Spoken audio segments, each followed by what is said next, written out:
आइए मेरे प्यारे मित्रों, आइए झूमते हुए गाइए, आइए नाचते हुए आइए।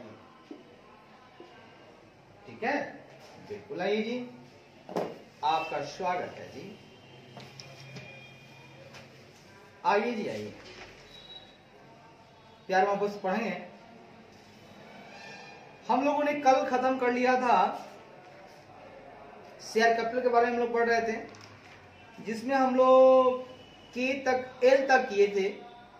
ठीक है, हम लोग एल तक किए थे। अब भाई साहब हम लोग एम की तरफ चलते हैं जरा सा। बिल्कुल सर, बिल्कुल चलिए, बिल्कुल चलिए सर, बढ़िया। आइए जी, आइए झूमते हुए आइए, गाते हुए आइए जी। बिल्कुल सर, एक पूरा मिट गया है, पिछले वाले आपके पास तो होगा ही खाका, उसी खाका में हम लोग चल रहे हैं। खाका कैसा था ये आपको हम बता देंगे, उसके लिए टेंशन नहीं लेना है।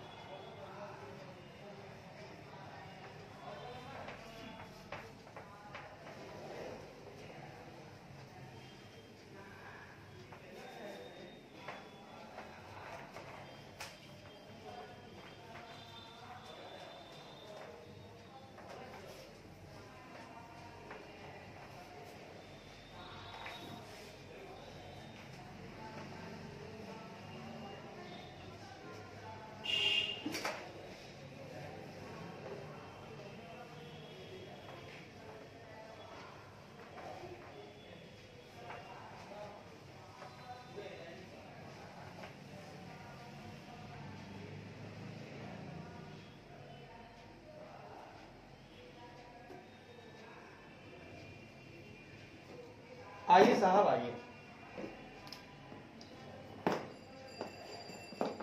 हम लोग देखते हैं। तो हम लोग आपको रिक्वायरमेंट ऑफ डिस्क्लोजर पढ़ रहे थे। ठीक है, रिडक्शन ऑफ कैपिटल था, एक तरफ हम लोग यहां पे आ गए थे required disclosure for equity, required disclosure for equity have been appropriately made, have been appropriately made। मतलब इक्विटी के लिए जो आवश्यक प्रकटीकरण थे उनको उचित रूप से किया गया है। ठीक है, इक्विटी के लिए आवश्यक प्रकटीकरण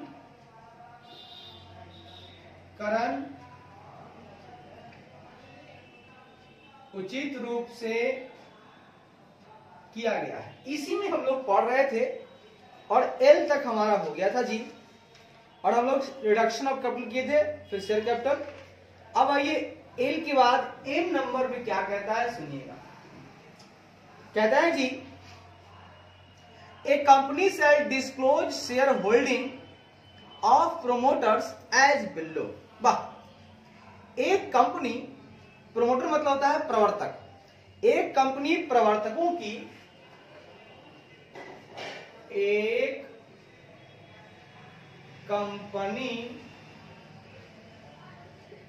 कंपनी प्रवर्तकों की शेयर होल्डिंग यानी कि शेयर धारिता, प्रवर्तकों की शेयर धारिता डिस्क्लोज, शेयर धारिता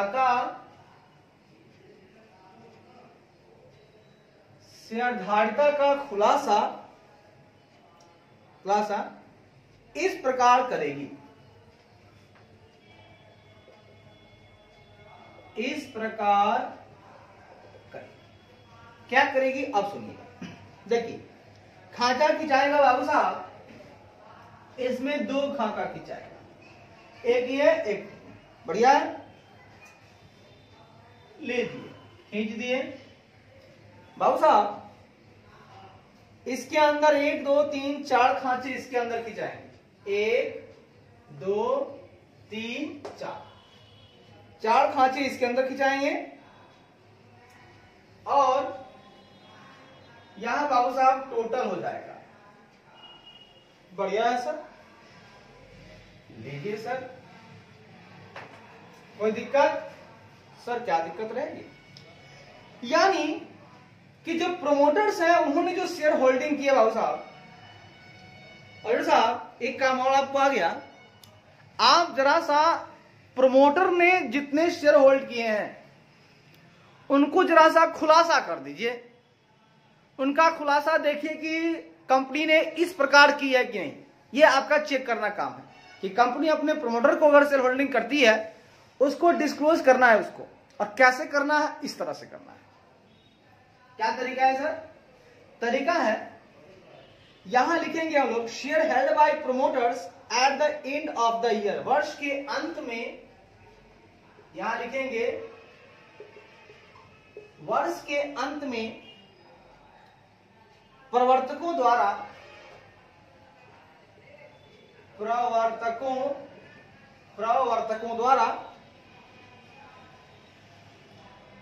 धारित शेयर हेल्ड किया गया है। धारित शेयर लिखेंगे इंग्लिश में शेयर्स हेल्ड बाय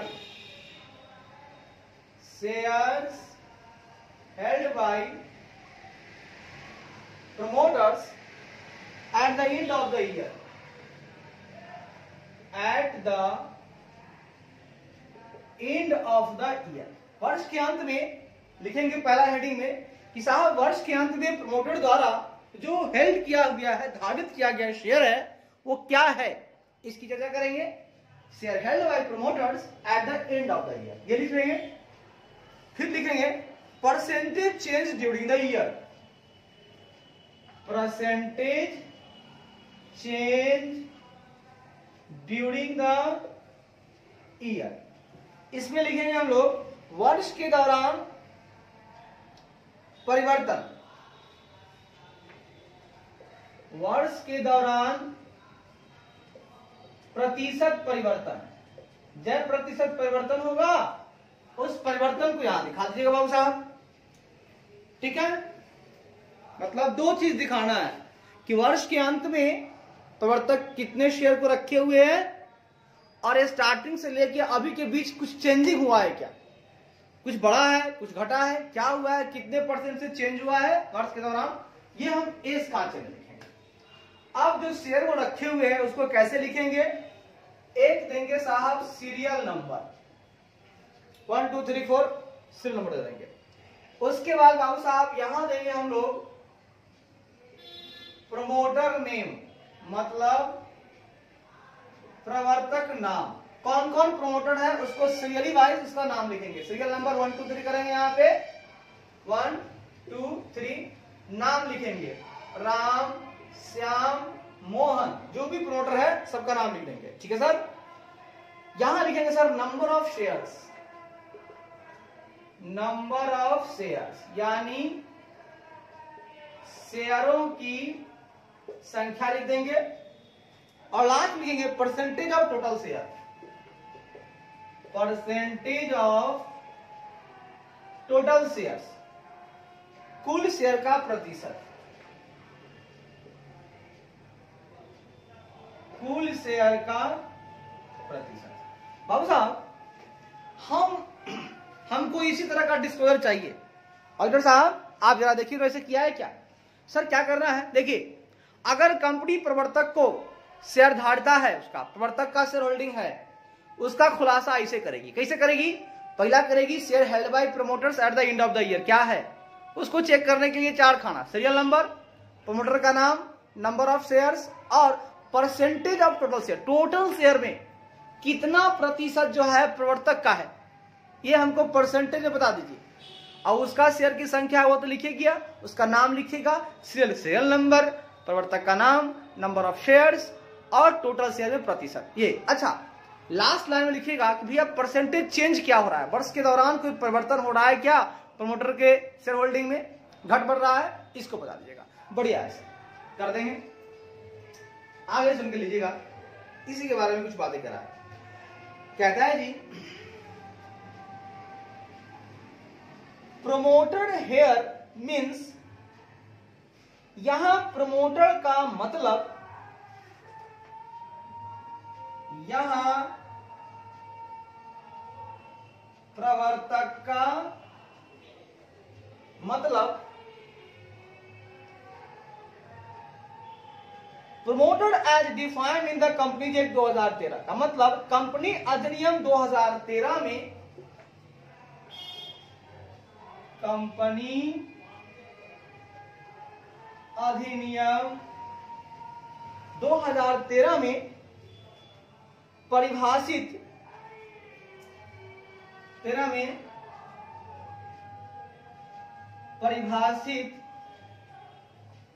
प्रवर्तकों से है। देख भैया, अब हम बता रहे हैं प्रमोटर का मतलब। तो देख बाबू, हमारी जो कंपनीज अधिनियम 2013 है उसमें जो भी डिफाइन किया गया है, जो भी परिभाषित है प्रवर्तक के बारे में, वही परिभाषा लागू होगा, उसी को हम लोग प्रवर्तक बोलेंगे। ठीक है, प्रमोटर हम उसी को बोलेंगे, एकदम डिफाइन है, वहां जाकर देख लो। ठीक है सर। आगे कहता है sir, details shall be given separately for each class of share. वाह, शेयरों की प्रत्येक श्रेणी के लिए,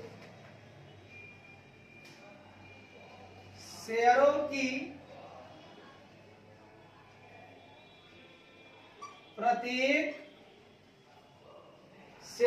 प्रत्येक श्रेणी के लिए डिटेल्स, विवरण सेपरेटली गिवन, विवरण अलग से दिया जाएगा। श्रेणी के लिए विवरण अलग से दिया जाएगा। बाबू साहब, बात को समझिएगा, शेयर की जो श्रेणी है, शेयर की एवरी क्लास जो है, किस क्लास का शेयर है, उसके लिए डिटेल्स हमको सेपरेटली दिया जाए, अलग से बताया जाए। अलग अलग अगर शेयर की श्रेणियां हैं, प्रमोटर ने लिया है जो शेयर, उसकी श्रेणियां अलग अलग हैं, प्रेफरेंस है, इक्विटी है, फलाना है, ठिकाना है, सिक्योरिटी है, अब क्या है उसका विवरण अलग से दीजिए। और यहां पर हमको सिर्फ कितना वो लिया है, शेयर की संख्या दीजिए, प्रमोटर का नाम दीजिए, अब कुल शेयर में कितना परसेंट वो ले रहा है ये बताइए यहां। लेकिन अलग से हमको दीजिए शेयरों की प्रत्येक श्रेणी, अलग अलग श्रेणी का ले रहा है, उसका डिटेल मुझे सेपरेटली दे दो। बढ़िया सर जी। कहता है परसेंटेज चेंज, हाँ सर, कहता है जी percentage change shall be computed, प्रतिशत परिवर्तन की गणना, प्रतिशत परिवर्तन की गणना, प्रतिशत परिवर्तन की गणना, प्रतिशत परिवर्तन शैल बी कंप्यूटेड की गणना with respect to the number at the beginning of the year. गणना वर्ष की शुरुआत में, गणना वर्ष की बिगिनिंग में, वर्ष की शुरुआत में संख्या, शुरुआत में संख्या के संबंध में की जाएगी, संख्या के संबंध में की जाएगी, या if issued during the year for the first time, है ना, या वर्ष के दौरान पहली बार, या वर्ष के दौरान पहली बार इश्यूड, जारी की गई है, तो पहली बार जारी की गई है तो जारी की गई है तो with respect to the date of issue, तो जारी होने की तारीख, तो जारी होने की तारीख के संबंध में की जाएगी, तारीख के संबंध में की जाए। बाबू साहब, अगर साहब एक काम और बताते हैं आपको, हम जरा सा कर लीजिएगा। ये जो हम बोले हैं प्रतिशत परिवर्तन वर्ष के दौरान जो हो रहा है, उसके लिए क्या कीजिएगा, तो प्रतिशत परिवर्तन की गणना जो कीजिएगा वो वर्ष की शुरुआत में जो संख्या है ना, कि कितना संख्या उसके पास है ना, उसके संबंध में की जाएगी कि उससे अब तक क्या परिवर्तन हुआ है वर्ष के अंत में। वर्ष की शुरुआत में क्या था और अंत में क्या था, दोनों के बीच परिवर्तन को आपको बताना है। अब मान लीजिए या वर्ष के दौरान अगर पहली बार जारी की गई है तब क्या करोगे, अगर वर्ष के दौरान पहली बार जारी की गई है तो जारी होने की तारीख के संबंध में की जाएगी। आप तारीख बता दीजिए कि फलाने तारीख को हुआ है और एक ही बार हुआ है साहब, पहली बार हुआ है, पहली बार बलिए दिल गया हार बलिए, यानी कि जब पहली बार हुआ है तो बस तारीख बता दीजिए फलाने तारीख को हुआ है। और ऐसे चेंजिंग देखिएगा, जो शुरुआत में बिगनिंग में क्या संख्या था प्रमोटर के पास, शेयर होल्डर की क्या संख्या थी, और ईयर के एंड में प्रमोटर के पास क्या संख्या है, दोनों का चेंजिंग देख लीजिए। बढ़िया है सर, बढ़िया है, सब बताएंगे सर बारी बारी से, ठीक है सर। अब आइए सर प्यार मोहब्बत से आइए, नोट्स में कुछ हम बातें बताएंगे आपको। नोट्स में हम लंबी चौड़ी कहानियां बताएंगे आपको, प्यार मोहब्बत सुनिए। यस सर, आप कहते जाइए दादी की कहानियां, मैं सुनते जाऊंगा दादा की कहानियां। बढ़िया बढ़िया, बहुत बढ़िया, बहुत बढ़िया। आइए सर, आइए, इसको हटा दीजिए सर, इसका काम तमाम हो गया है सर, और आगे बढ़िए, जो से जोन में आगे बढ़िए।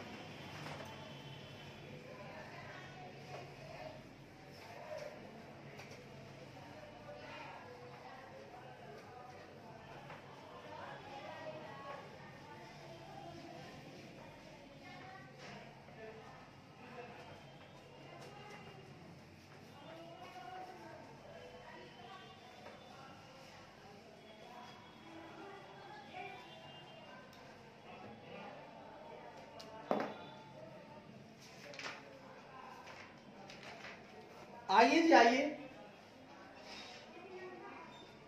कुछ हम नोट्स में आपको बातें बताते हैं। कहता है जी, utilisation of borrowed funds and share premium. वाह, उधार ली गई धनराशि, उधार ली गई धनराशि और शेयर प्रीमियम का उपयोग, और शेयर प्रीमियम का उपयोग, मतलब यूटिलाइजेशन ऑफ बोरोड फंड,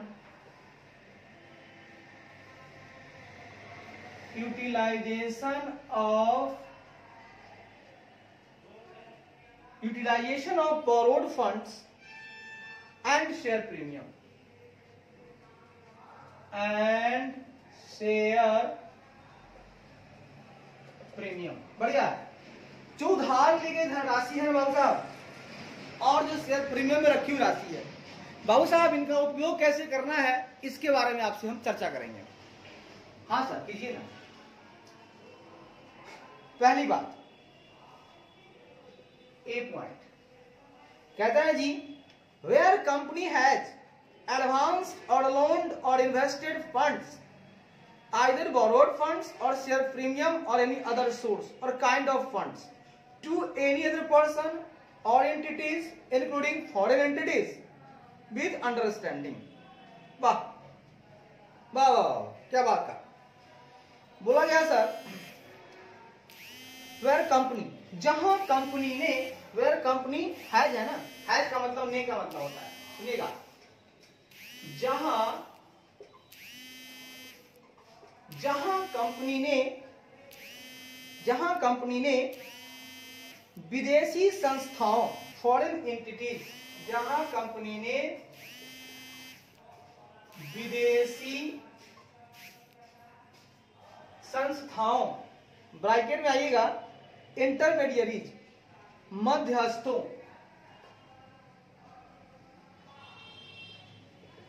जहां विदेशी संस्थाओं इंक्लूडिंग, सहित, संस्थाओं सहित, सहित, सहित, एनी अदर पर्सन, सहित किसी भी अन्य व्यक्ति, सहित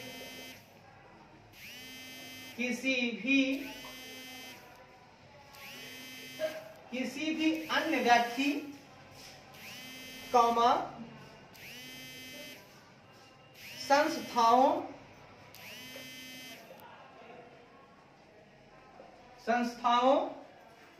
ठीक है ना, संस्थाओं को, टू मतलब क्या होगा, को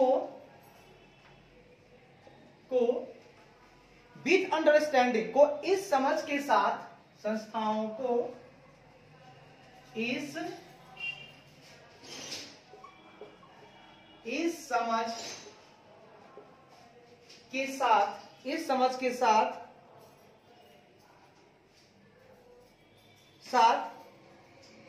weather recorded in writing or otherwise, चाहे लिखित रूप में रिकॉर्डेड, चाहे लिखित रूप में दर्ज किया गया हो, चाहे लिखित रूप में दर्ज किया गया हो,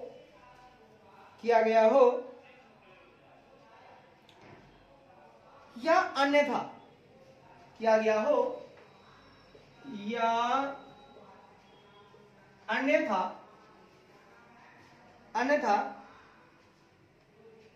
ठीक है, या अन्यथा,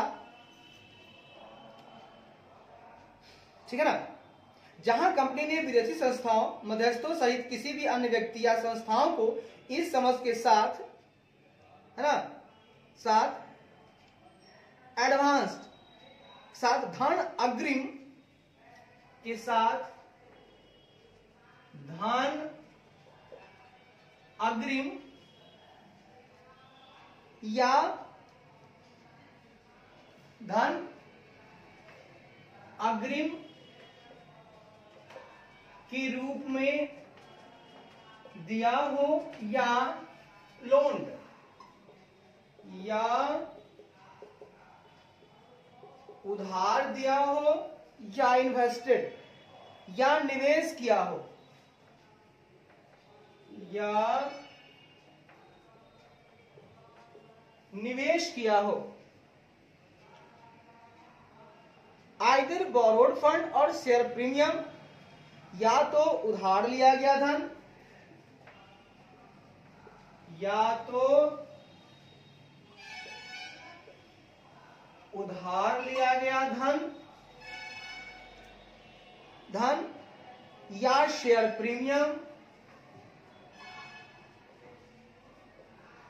या शेयर प्रीमियम, या एनी अदर सोर्स, या शेयर प्रीमियम, या कोई अन्य स्रोत,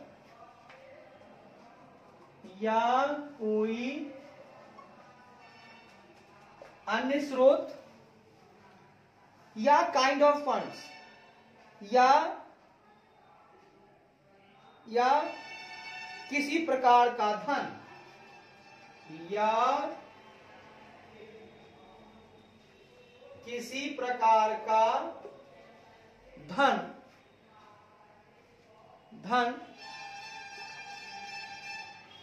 है ना, निवेश किया हो, तो मध्यस्थ यह करेगा, तो मध्यस्थ यह करेगा, जो नीचे करेगा। बढ़िया है सर, पहले समझाइए ना भैया, आराम से प्यार मोहब्बत से सब समझाएंगे बाबा, घबराना नहीं।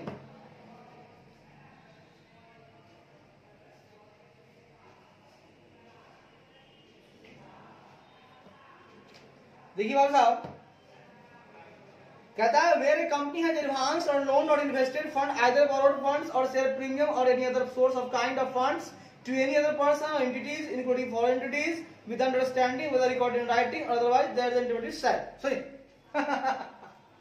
मैंने कहा जी, जहां कंपनी ने विदेशी संस्थाओं, जो उनका इंटरमीडिएट काम कर रहा है, विदेशी संस्थाएं, फॉरेन एंटिटीज सहित किसी भी अन्य व्यक्ति संस्थाओं को इस समझ के साथ, चाहे लिखित रूप में दर्ज किया गया हो या अन्यथा, लेकिन इस समझ के साथ एडवांस धन अग्रिम के रूप में दिया गया हो या उधार दिया गया हो, लोन या निवेश किया हो या इन्वेस्ट किया गया हो। कहां निवेश किया गया है? विदेशी संस्थाओं में, किसी भी दूसरे व्यक्ति के साथ, किसी भी एंटिटी के साथ निवेश किया हो। अच्छा, जो निवेश जो किया गया है, या तो उधार लिया गया धन से निवेश किया गया है, या शेयर प्रीमियम से किया गया है, या कोई अन्य स्रोत से किया गया, एनी सोर्स से, या एनी काइंड ऑफ फंड्स, किसी प्रकार का धन से किया गया है। जब ऐसा किया गया है तो मध्यस्थ यह काम करेगा। मध्यस्थ क्या करेगा, बिचौलिया क्या करेगा, वो हम बताते हैं, ठीक है। क्योंकि कुछ भी आप करो, बिचौलिया तो चाहिए। तो अगर आपने लगाया है, आपने एडवांस दिया है, लोन दिया है, निवेश किया है, कहां? फॉरेन एंटिटी में, किसी अदर व्यक्ति में,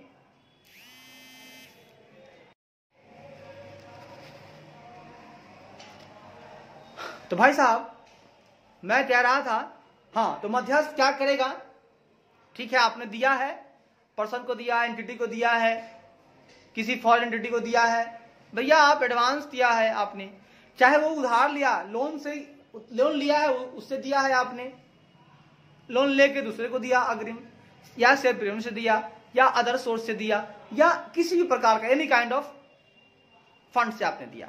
तो मध्यस्थ क्या करेगा, सुनिएगा। मध्यस्थ क्या करेगा कि पहला, डायरेक्टली और इनडायरेक्टली,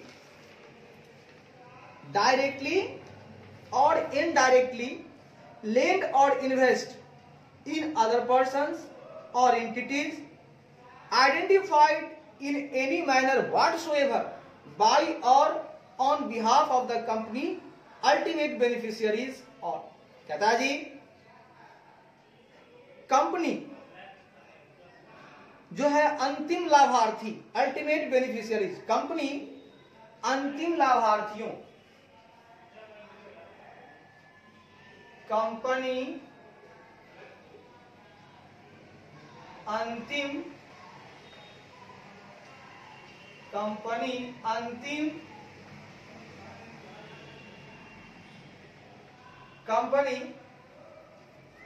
अंतिम लाभार्थियों द्वारा,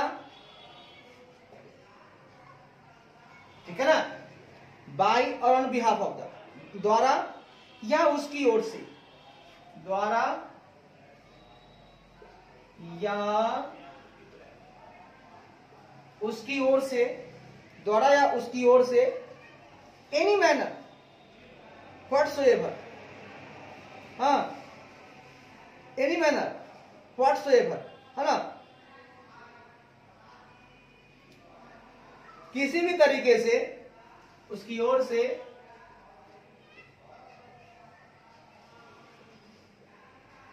किसी भी तरीके से आइडेंटिफाइड, पहचाने गए, किसी भी तरीके से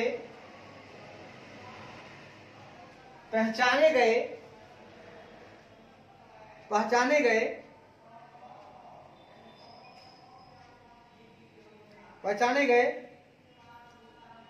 अन्य व्यक्तियों या संस्थाओं, पहचाने गए अन्य व्यक्तियों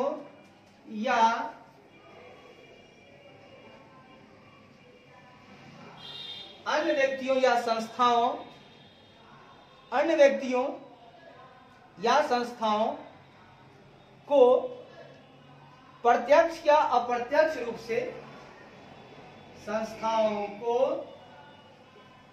प्रत्यक्ष या अप्रत्यक्ष रूप से उधार दें, लेंड और इन्वेस्ट, ठीक है, उधार दें या निवेश करें, उधार दें या निवेश करें। सुनिए क्या कहा है, सुनिए कहता है जी, जब आपने किसी व्यक्ति संस्था को एडवांस दिया हो, लोन दिया हो, इन्वेस्ट किया हो, है ना, कंपनी है ना, आपने किया है तो, और आपने किया क्या है, उधार लेके किया है, सेफ पेमेंट से किया है, किसी स्रोत से किया है, किसी प्रकार के धन से किया है, एनी काइंड ऑफ फंड से, तो मध्यस्थ क्या करेगा, मध्यस्थ यह करेगा कि कंपनी जो अंतिम लाभार्थी है द्वारा या उसकी ओर से किसी भी तरीके से पहचाने गए अन्य व्यक्तियों या संस्थाओं को प्रत्यक्ष या अप्रत्यक्ष रूप से उधार दे या निवेश करे। ठीक है, मध्यस्थ बीच में यही कहेगा, क्या कहेगा कि जो कंपनी हमारा अल्टीमेट बेनिफिशियरी है वो स्वयं या उसकी ओर से कोई और व्यक्ति किसी भी तरीके से जो आइडेंटिफाइड है, उसको पहचानता है, जिसको ये, ठीक है ना, उस व्यक्ति को या संस्था को ये डायरेक्टली या इनडायरेक्टली लोन दे सकता है, इन्वेस्ट कर सकता है, करे अपना, कोई दिक्कत नहीं है, करो, पहचान वाला है, करो। दूसरा, प्रोवाइड एनी गारंटी, सिक्योरिटी और द लाइक टू और on behalf of the ultimate beneficiary, कहता है वही कंपनी हुआ, अंतिम लाभार्थियों को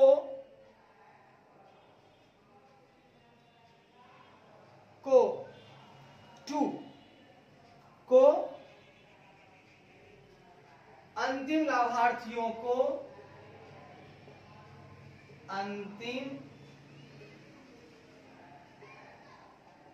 लाभार्थियों को टू और ऑन बिहाफ ऑफ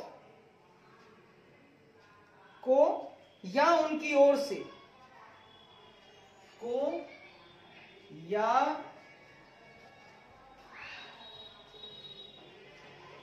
ठीक है, अंतिम लाभार्थियों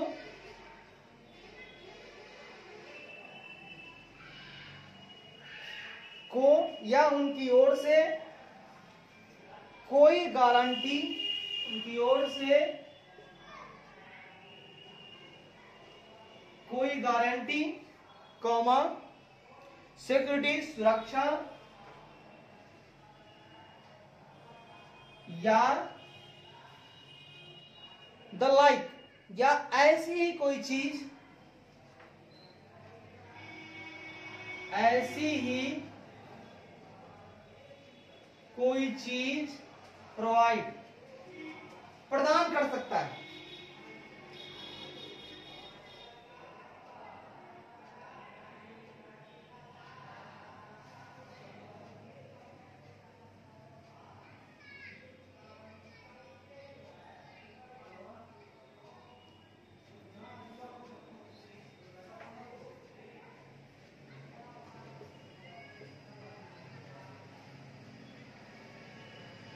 सुनिए, कहता है अंतिम लाभार्थियों को या उनकी ओर से किसी को, ठीक है ना, अंतिम लाभार्थी ने क्या दिया, उधार दिया, निवेश किया, अब इनको कुछ मिलना चाहिए, बिल्कुल मिलना चाहिए, तो अंतिम लाभार्थियों को, ये तो मध्यस्थ है ना, क्या करेगा, मध्यस्थ क्या कहे, पहले तो करवा देगा निवेश, फिर मध्यस्थ क्या करेगा बाबू साहब, कंपनी को, यानी अंतिम लाभार्थी कंपनी है ना, कंपनी को या उनकी ओर से किसी को गारंटी दिलवाएगा, बोलेगा गारंटी नहीं देगा मैं दूंगा, सुरक्षा देगा, मैं सुरक्षा देता हूं, पैसा दे दो बेटा, और ऐसी कोई चीज प्रदान करता है। मध्यस्थ क्या करता है, गारंटी देता है, सिक्योरिटी देता है, आप दीजिए ना कंपनी साहब, जितना उधार देना है दीजिए, मैं समझ लूंगा, आप निवेश कीजिए, मैं समझ लूंगा। बढ़िया है सर, बढ़िया है। आगे कहता है जी, सर क्या कहता है ये, आगे कहता है जी, the company shall disclose the following, company को निम्नलिखित का,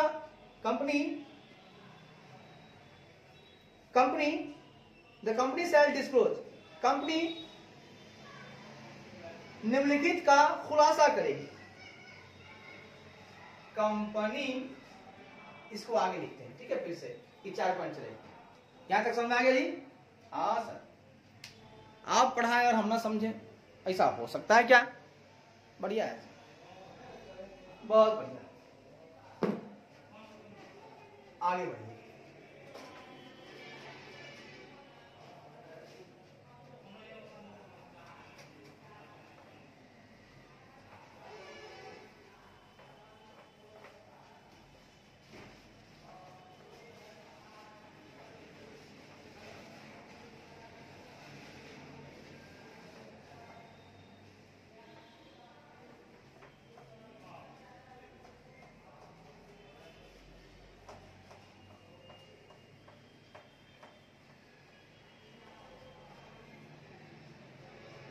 कहता है सर, कंपनी निम्नलिखित का खुलासा करेगी। Company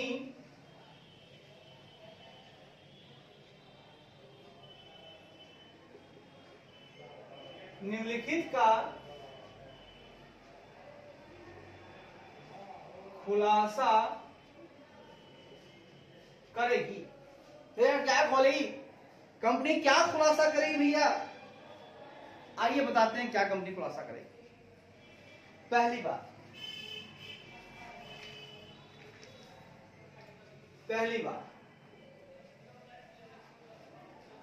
date and amount of fund advanced और लोन और invested in intermediaries with complete details of each intermediary. वाह, कहता है प्रत्येक मध्यस्थ के पूरे विवरण के साथ,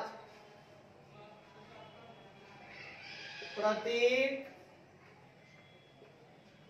मध्यस्थ के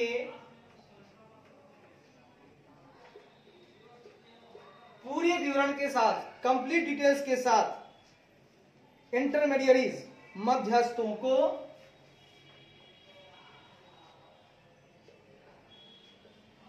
ठीक है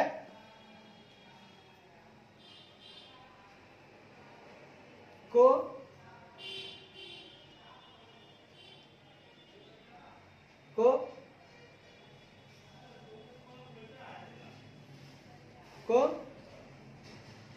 दिए गए अग्रिम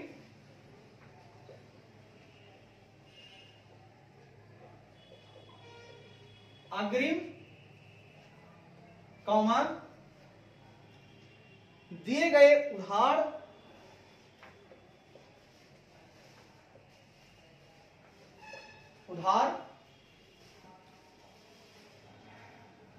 दिए गए अग्रिम या दिए गए उधार या किए गए निवेश या किए गए निवेश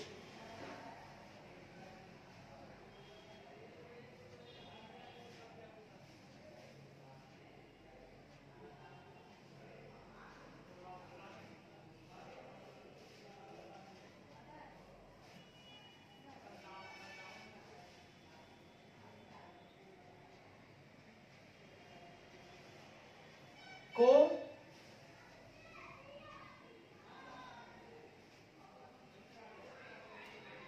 जो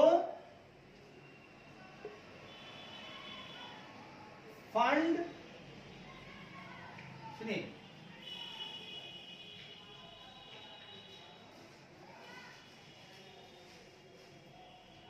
मध्यस्थों को सुनिए को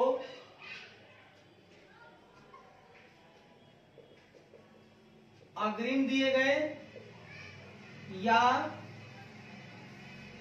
उधार दिए गए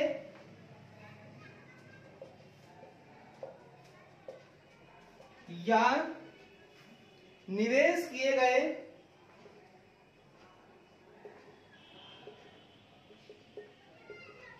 फंड की तारीख और राशि, डेट एंड अमाउंट। भैया कंपनी खुलासा करेगी। कंपनी ने क्या किया है, प्रत्येक मध्यस्थ, चाहे वो व्यक्ति हो, विदेशी संस्था हो, दूसरा संस्था हो, किसी को भी पूरे विवरण के साथ एकदम उसका फुल डिटेल चाहिए, कंप्लीट डिटेल। उसके साथ मध्यस्थों को उसने एडवांस दिया, लोन दिया, इन्वेस्ट किया। क्या किया? निवेश किया। तो फंड किया होगा, तो निवेश किए गए, उधार दिए गए, अग्रिम दिए गए फंड की तारीख क्या थी, वो किस तारीख को और कितना राशि इन्होंने अग्रिम में दिया, किस तारीख को कितनी राशि इसने लोन में दिया, किस तारीख को कितनी राशि इसने निवेश किया, कहां किया? इंटरमीडियरी में किया। उस इंटरमीडियरी का फुल डिटेल चाहिए, कंप्लीट डिटेल चाहिए बाबू साहब। ठीक है सर, कंपनी खुलासा करेगी और हम चेक करेंगे एज ऑडिटर। वो खुलासा करती जाएगी, हम उसको चेक करते जाएंगे। बढ़िया है सर, आगे सुन के लीजिएगा और प्यार मोहब्बत से लीजिएगा तो मजा आ जाएगा। Yes sir. दूसरा कहता है जी,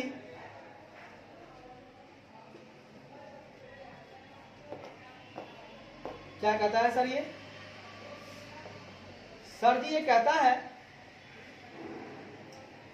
date and amount of guarantee security, date and amount of fund further advance, इसके अलावा advance, loan or investment by such intermediaries to other intermediaries और ultimate beneficiaries along with complete details of ultimate beneficiary। वाह, good. कहता है जी ऐसे मध्यस्थों द्वारा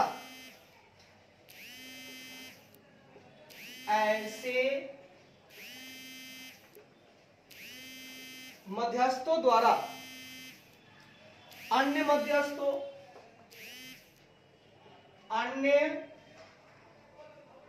मध्यस्थों कॉमा या कीजिए ना, अन्य मध्यस्थों या अल्टीमेट बेनिफिशियरी या अंतिम लाभार्थियों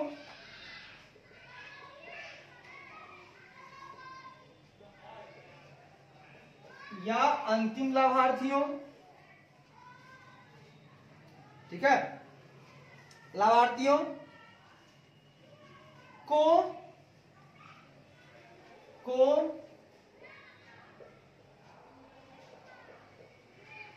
इसके अलावा अग्रिम दिए गए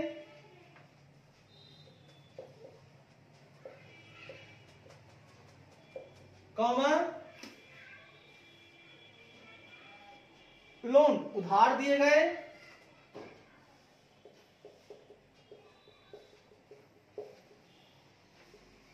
अग्रिम दिए गए या उधार दिए गए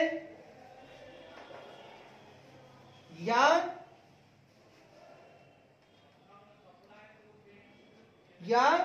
निवेश किए गए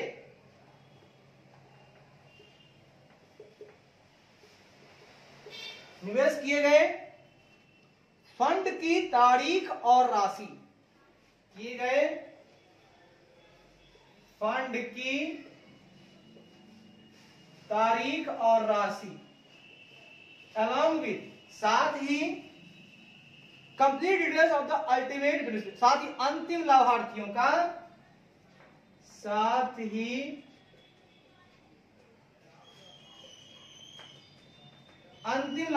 का कंप्लीट डिटेल्स का पूरा विवरण। बढ़िया है सर, बहुत अच्छा। तो देखिए साहब, आपने जिस मध्यस्थ को कुछ भी दिया है उसका पूरा विवरण हमको बताइए, और जो अग्रिम दिया उसकी तारीख, या उधार दिया उसकी तारीख, या निवेश किया उसकी तारीख, और अग्रिम दिया उसकी राशि, उधार दिया उसकी राशि, निवेश किया उसकी राशि। ठीक है ना, जो भी फंड निवेश किया है या अग्रिम दिया या उधार दिया उसकी तारीख और राशि दोनों बताइए पहले। और इसके अलावा आपने क्या किया? मध्यस्थ तो ले लिया, अब मध्यस्थ ने क्या किया बाबू साहब? अंतिम लाभार्थियों को या अन्य मध्यस्थों को, है ना, इसके अलावा अग्रिम दे दिया, उधार दिया, निवेश किया। तो जो उधार दिया, निवेश किया या अग्रिम दिया, किसको दिया? मध्यस्थ ने अन्य मध्यस्थ को दिया या अल्टीमेट बेनिफिशियरी को दिया। तो भैया दिया तो फंड ही दिया होगा, उस फंड की तारीख बताइए और कितनी राशि दिए हैं। अग्रिम की तारीख और राशि, उधार की तारीख और राशि, निवेश की तारीख और राशि, साथ ही अंतिम लाभार्थियों का फुल डिटेल, कंप्लीट डिटेल हमको बताइए। ठीक है सर, बढ़िया है, जो पूछेंगे बताऊंगा। तीसरी बात, हाँ सर, तीसरा पॉइंट क्या है? आइए ना बताते हैं। कहता है जी, date and amount of guarantee, security और द लाइक प्रोवाइडेड टू और on behalf of the ultimate beneficiary. वाह, अंतिम लाभार्थियों को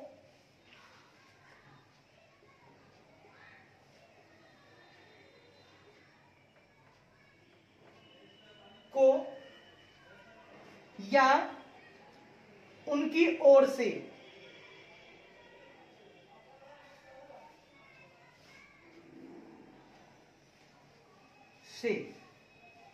भैया इसके पहले जो हम बताए हैं,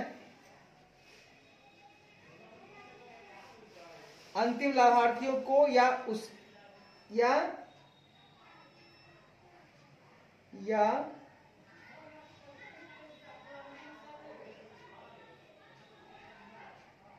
उसकी ओर से किसी को,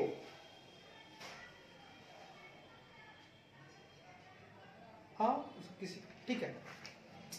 तो अंतिम लाभार्थियों को या उसकी ओर से प्रदान की गई, अंतिम लाभार्थियों को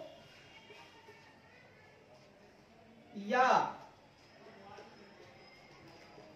अंतिम लाभार्थियों को मिला या उसकी ओर से किसी और को मिला, क्या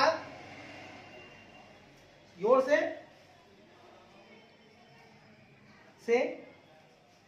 प्रदान की गई गारंटी, ओर से प्रदान की गई गारंटी, कॉमा सुरक्षा, कॉमा और द लाइक, या इसी तरह की, या इसी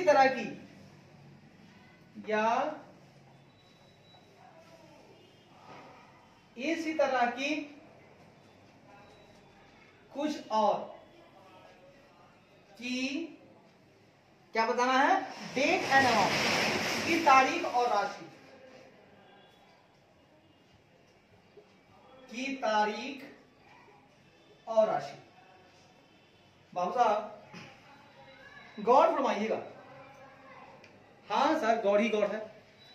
हमने कहा साहब कि जो अल्टीमेट बेनिफिशियरी हैं, अंतिम लाभार्थी हैं, उनको या उसकी ओर से किसी और को, या तो उनको मिला होगा अंतिम लाभार्थी को सुरक्षा,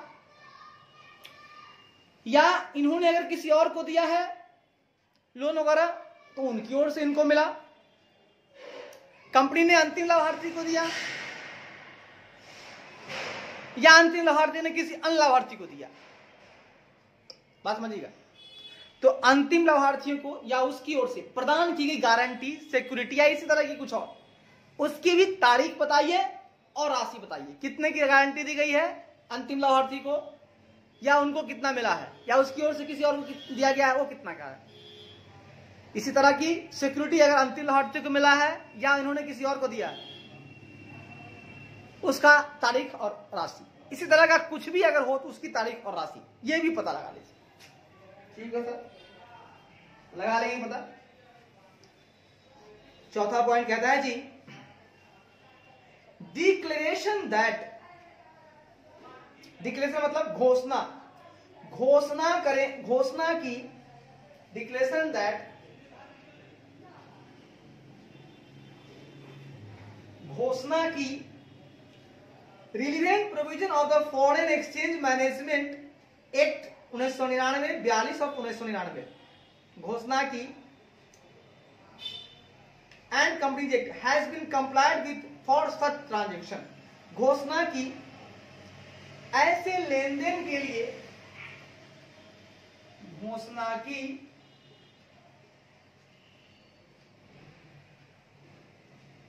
ऐसे लेन देन के लिए फॉरेन एक्सचेंज मैनेजमेंट, विदेशी विनिमय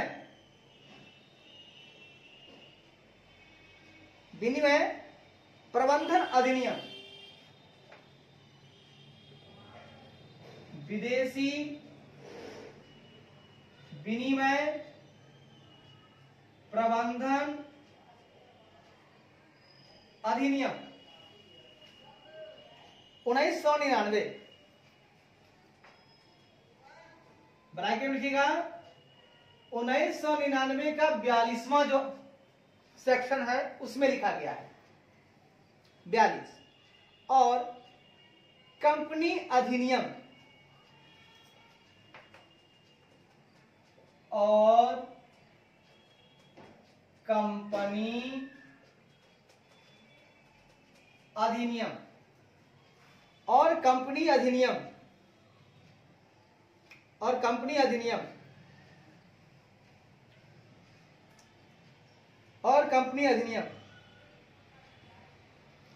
के रिलेवेंट प्रोविजंस के प्रासंगिक प्रावधानों के प्रासंगिक प्रावधानों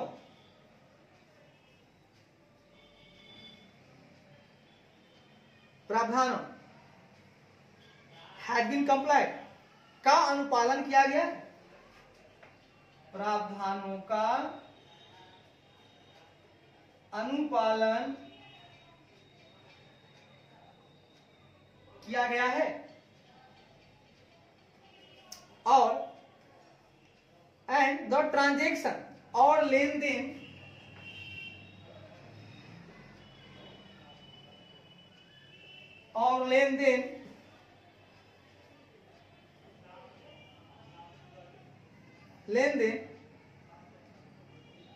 मनी लॉन्ड्रिंग, धन शोधन, प्रिवेंशन ऑफ मनी लॉन्ड्रिंग,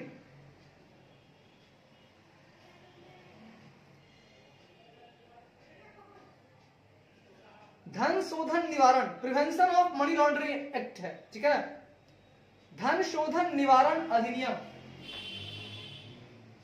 धन शोधन निवारण अधिनियम, prevention of money laundering act, धन शोधन निवारण अधिनियम 2002, इसमें लिख दीजिएगा 2003 का 15,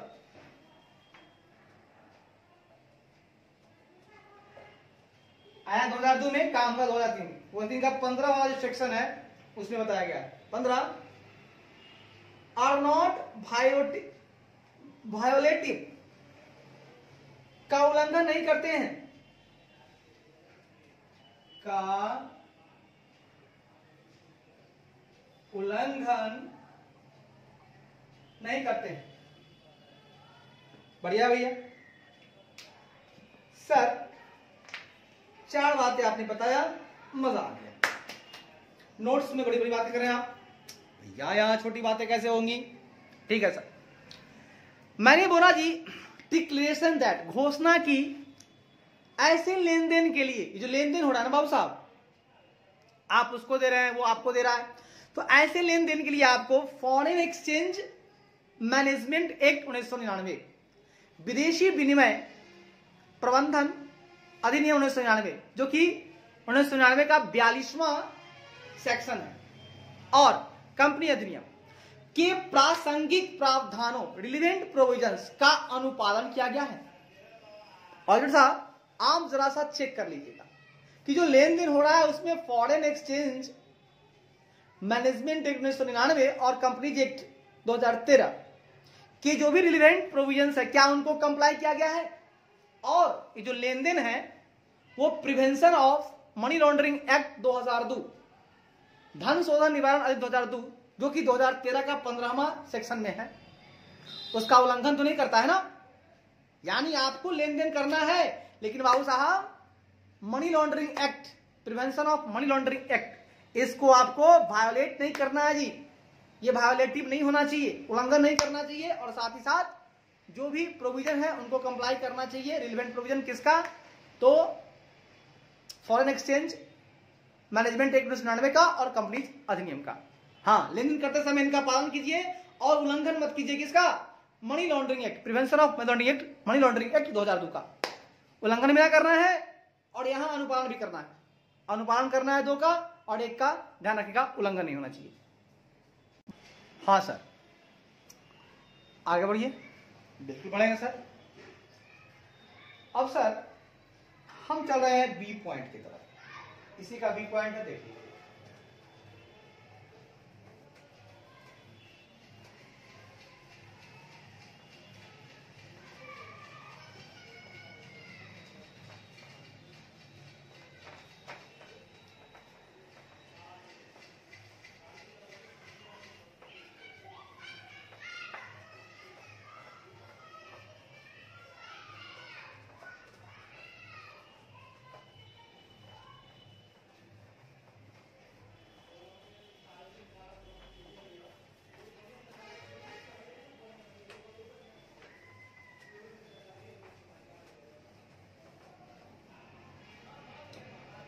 बी कहता है जी, सुनिएगा, बी कहता है जी, where a company has received any fund from any persons or entities. देखिए, पहला केस में था इसने दिया था अब दूसरे केस में ये ले रहा है, कंपनी ले रही है। क्या lady Babu? has received any fund from any persons or entities including foreign entities, funding party with the understanding whether recorded in writing or otherwise that the company shall। तो कंपनी क्या करेगी? अगर ली है तो क्या करेगी, और अगर उसने दिया है तो मध्यस्थ क्या करेगा? मध्यस्थ वो बातें करेगा। और अगर इसने लिया है तो ये क्या करेगी? तो कहता है सर जी, कहता है जहां किसी कंपनी को, जहां किसी कंपनी को, जहां किसी कंपनी को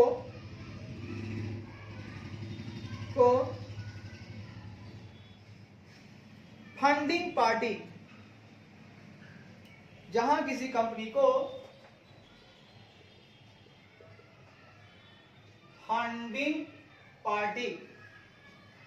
फंडिंग पार्टी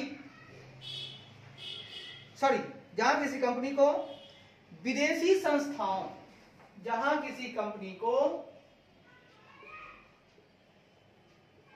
विदेशी संस्थाओं ब्रैकेट में फंडिंग पार्टी सहित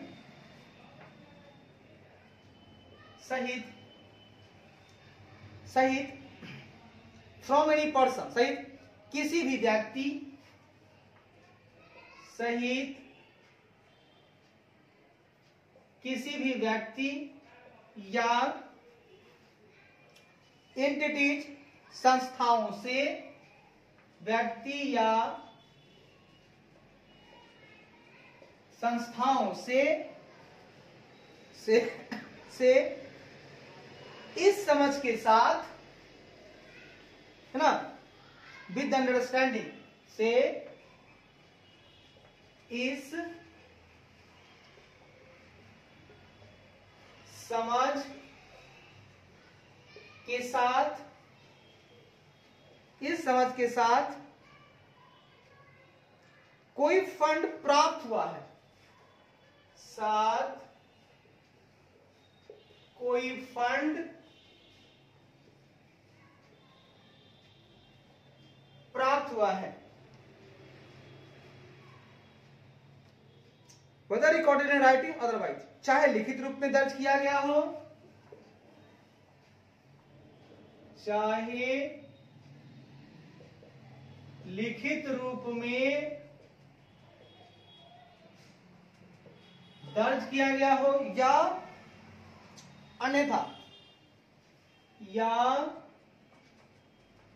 अन्यथा तो कंपनी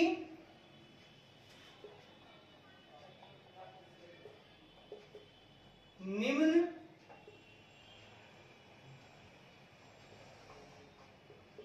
कार्य करेगा। बाबू साहब, मैंने कहा कि जहां किसी कंपनी को विदेशी संस्थाओं, फंडिंग पार्टी सहित किसी भी व्यक्ति या संस्थाओं से इस समझ के साथ कोई फंड प्राप्त हुआ है, चाहे लिखित रूप में दर्ज किया गया हो या अन्यथा, तो कंपनी निम्न कार्य करेगा। कंपनी लिया है तो उसे क्या करना होगा? सुनिए, 4 पॉइंट यहां बताएं। पहला पॉइंट,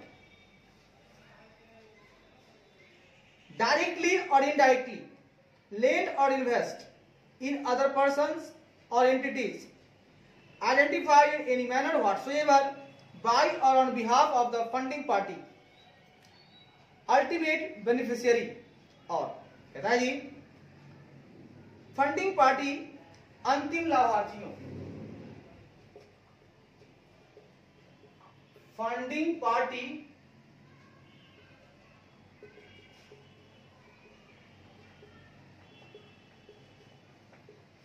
अंतिम लाभार्थियों, फंडिंग पार्टी अंतिम लाभार्थियों द्वारा या उसकी ओर से, द्वारा या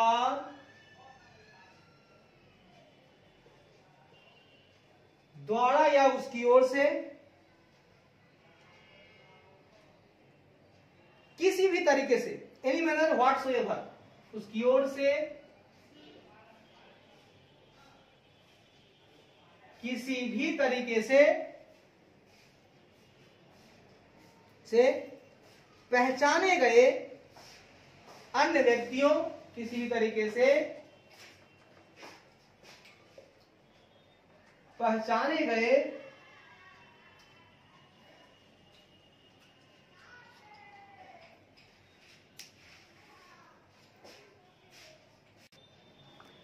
हाँ जी, तो मैंने क्या बोला?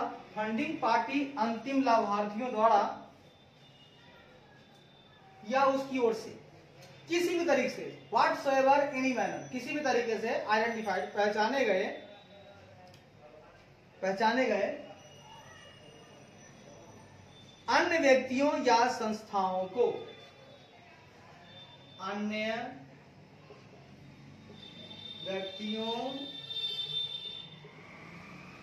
या संस्थाओं को, अन्य व्यक्तियों या संस्थाओं को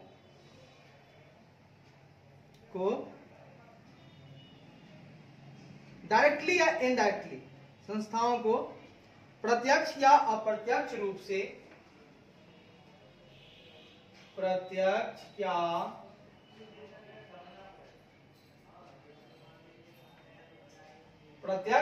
अप्रत्यक्ष रूप से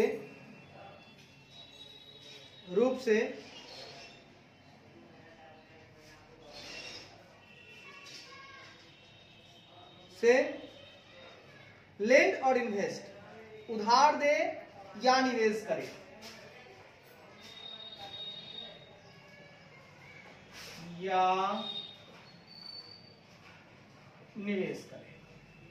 सर क्योंकि ये क्या बोला आपने? या दूसरा पॉइंट बताएंगे, लेकिन पहला सुना है ना सर, ठीक है, आइए बताते हैं। ऑडिटर साहब, एक काम और आपको मिले हैं, आप देख लीजिएगा कंपनी ऐसा किया है कि नहीं।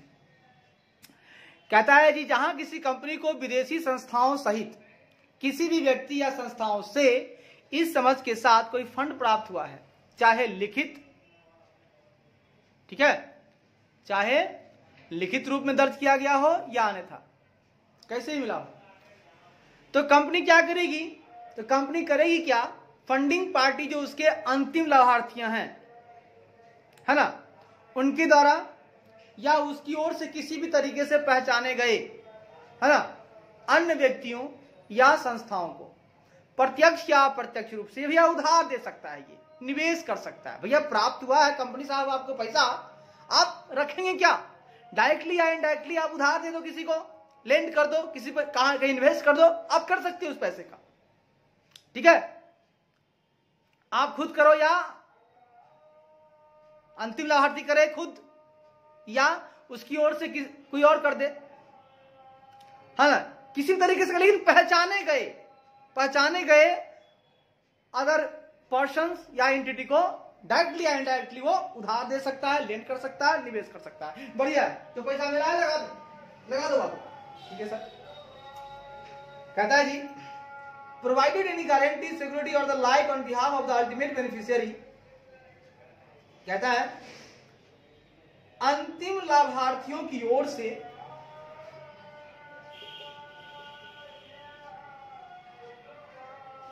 अंतिम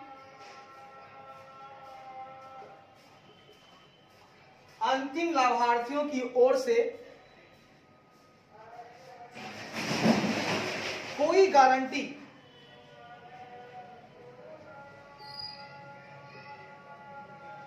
या कॉमा, कोई गारंटी कॉमा सुरक्षा या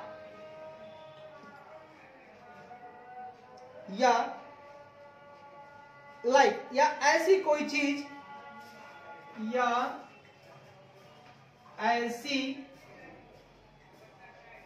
चीज प्रोवाइड प्रदान करने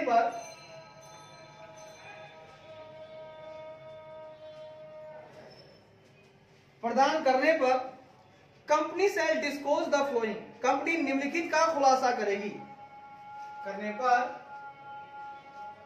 कंपनी निम्नलिखित का खुलासा करेगी। सर ये क्या बोला आपने,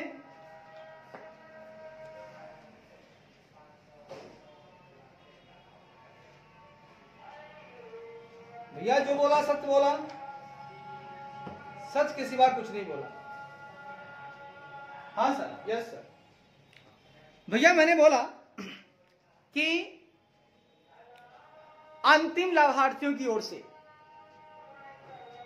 आपने उधार दिया, निवेश किया, फिर कहता है अंतिम लाभार्थियों की ओर से कोई गारंटी, कंपनी भैया आपको मिल रहा है, अब चूंकि आप पैसा दे रहे हो तो गारंटी मिल रहा है आपको, हाँ, अंतिम लाभार्थी द्वारा दिया गया है तो वो आपको गारंटी दे रहा है तो गारंटी दिया, कोई सुरक्षा दिया या ऐसी ही कोई चीज प्रदान किया, तो कंपनी को निम्नलिखित का खुलासा करना होगा। भैया कंपनी साहब आपको मिल रहा है सुरक्षा, आप जो पैसा लगा रहे हो तो आपको मिल रहा है क्या, सुरक्षा, गारंटी। आप क्या करो सुनो, पहला पार्ट,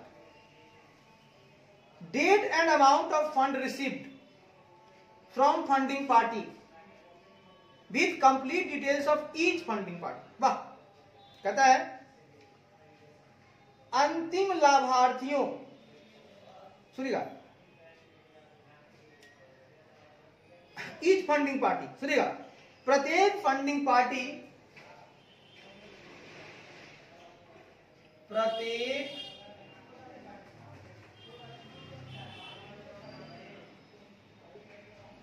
प्रत्येक फंडिंग पार्टी के कंप्लीट डिटेल के पूरे विवरण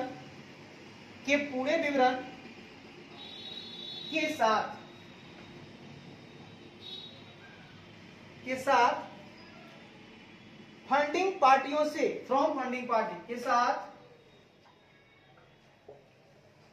फंडिंग पार्टियों से प्राप्त फंड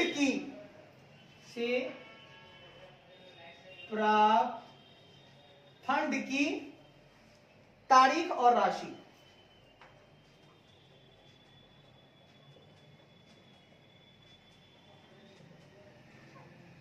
ऑडिटर साहब, कंपनी को कहीं खोलने के लिए, अरे क्या खोलेगा जी, कंपनी को बोलिए अगर कोई सुरक्षा उसको मिल रहा है अंतिम लाभार्थी की ओर से, कोई गारंटी मिल रहा है, कोई सुरक्षा मिल रहा है, तो वो कुछ बातों को खोल दे, डिस्क्लोज कर दे। पहली बात कहेगा वो क्या कि प्रत्येक फंडिंग पार्टी के पूरे विवरण के साथ, पूरा विवरण, ये कौन कौन फंडिंग पार्टी है जो इसको दे रहा है, ठीक है, फंडिंग पार्टी से फंड प्राप्त कर रहा है ना जी, हाँ हाँ, तो फंडिंग पार्टी के पूरे विवरण के साथ फंडिंग पार्टियों से प्राप्त जो भी फंड है, भैया किस तारीख को फंड मिला और कितनी राशि मिली, जरा इसका खुलासा कर दो कंपनी साहब। ठीक है सर, खुलासा कर देंगे। दूसरी बात, date and amount of fund further advance और लोन और इन्वेस्टेड अदर इंटरमीडियरीज और ultimate beneficiaries along with complete details of the other intermediaries और ultimate beneficiaries। सुनिए, कहता है अन्य मध्यस्थों, अन्य मध्यस्थों, अन्य मध्यस्थों या अंतिम लाभार्थियों, या अंतिम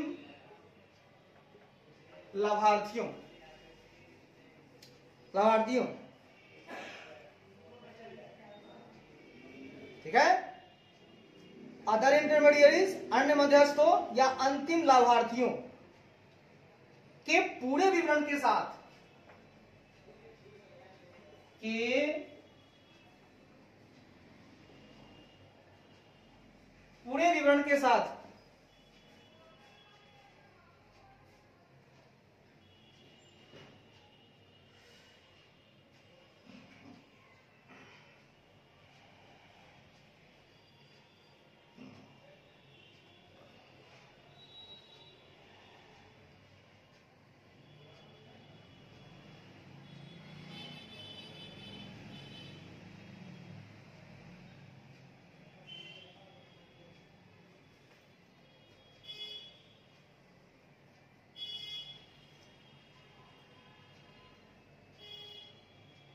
साथ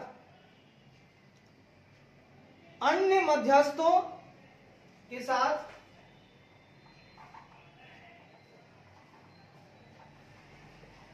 अन्य मध्यस्थों या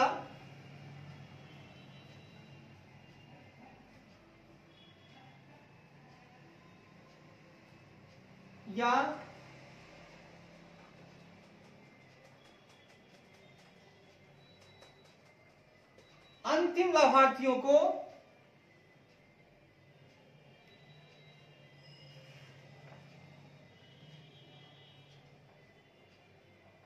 अग्रिम दी गई या उधार दी गई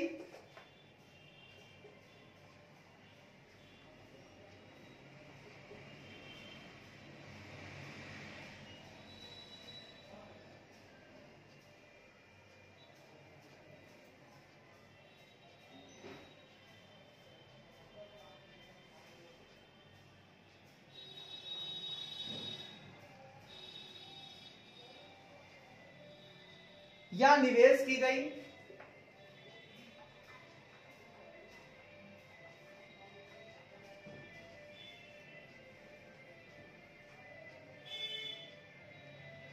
फंड की तारीख और राशि,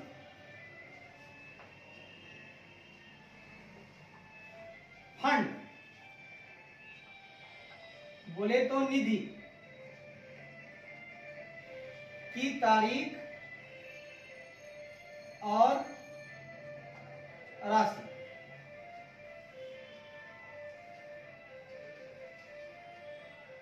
साथ इसके अलावा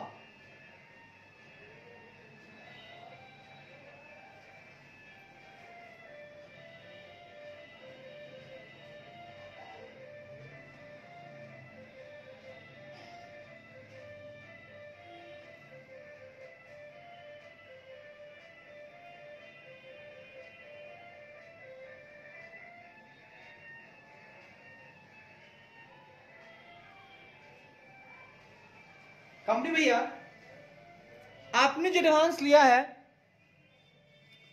उसकी तारीख तो बता दिए।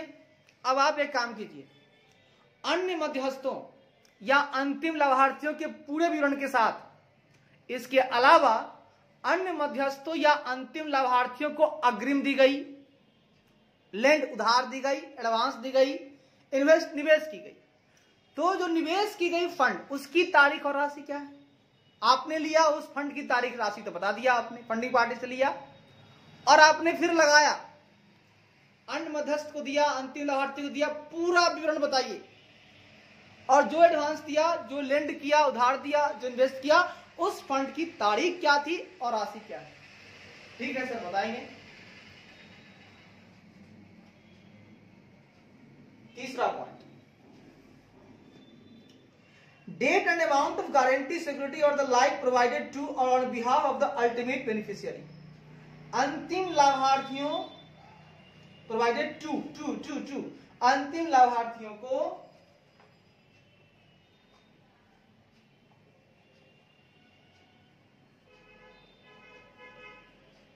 अंतिम लाभार्थियों को या उनकी ओर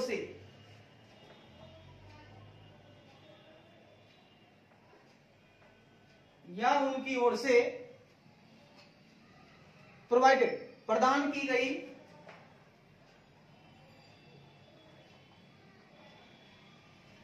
गई गारंटी, सुरक्षा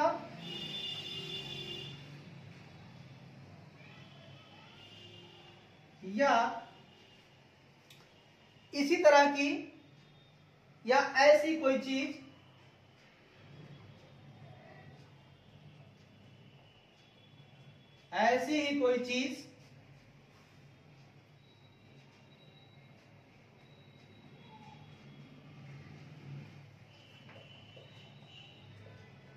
प्रदान की गई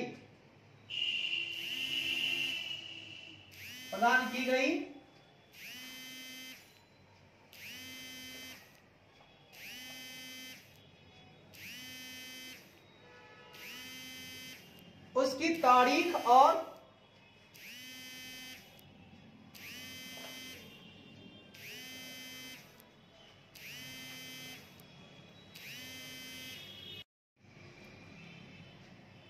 हाँ सर, तो हमने कहा या कि अंतिम लाभार्थियों को या उनकी ओर से आपको प्रदान किया जाएगा। चूंकि आप क्या कर रहे हो, अब आप दे रहे हो ना, उधार दिए, निवेश दिए, तो आपको चाहिए सुरक्षा, आपको उस तरफ से मिल रहा है गारंटी, सुरक्षा या ऐसे ही कोई चीज प्रदान की जा रही है, तो उसकी भी तारीख और राशि बताइए।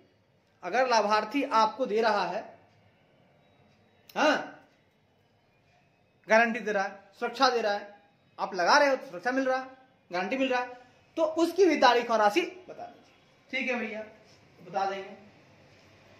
आइए सर, चौथा पॉइंट कहता है जी, डिक्लेरेशन दैट घोषणा की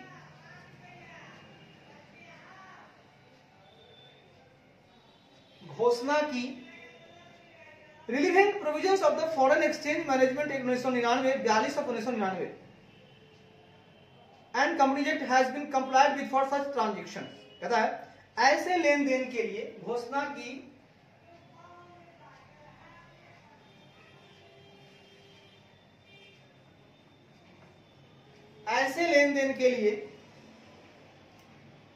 विदेशी विनिमय प्रबंधन अधिनियम, विदेशी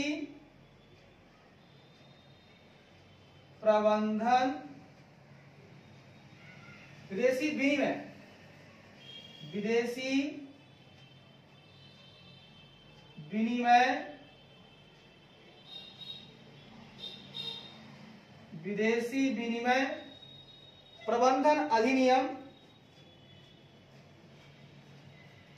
1999 का 42 ये धारा है, 42, और कंपनी अधिनियम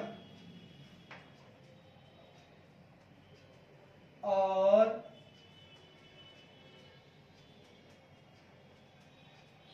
कंपनी अधिनियम के प्रासंगिक प्रावधानों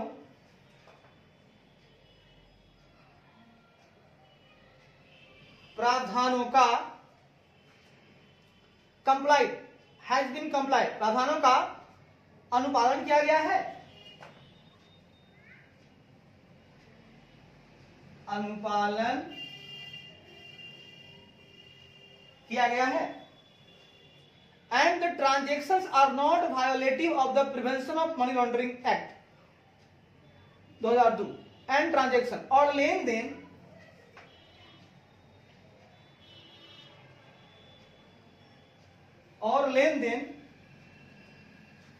धन शोधन निवारण अधिनियम, धन शोधन निवारण अधिनियम 2002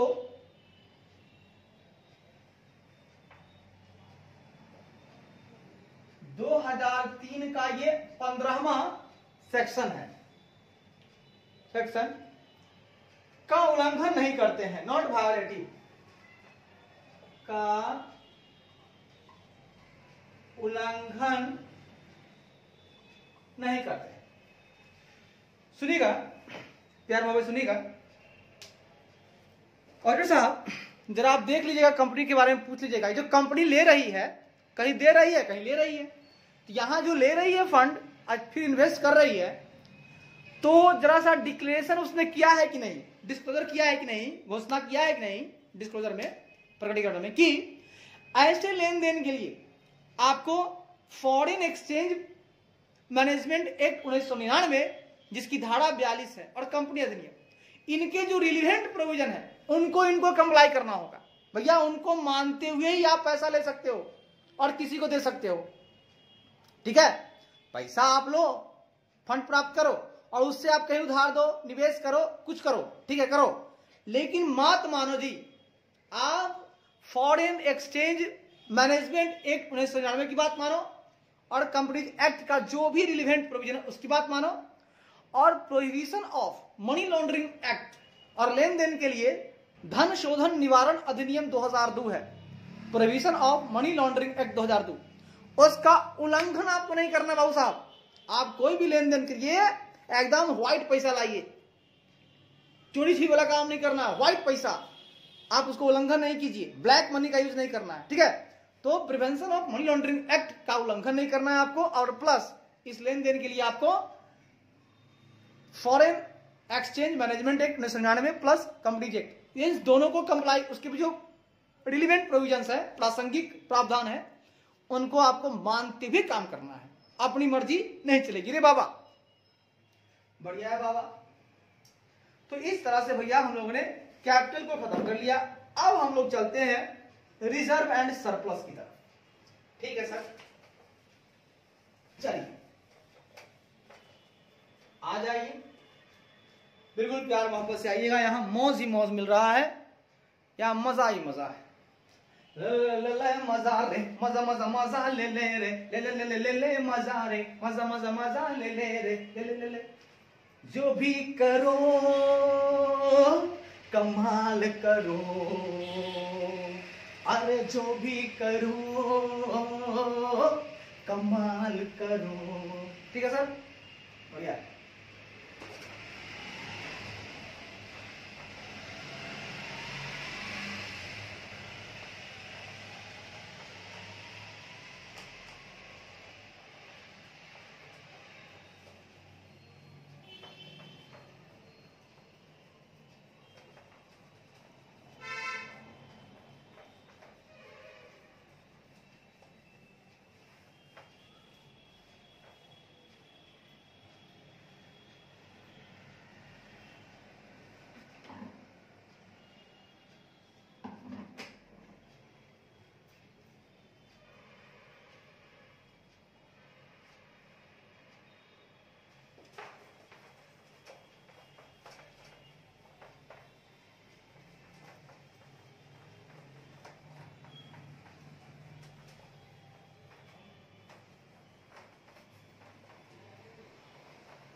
आइए सर आइए।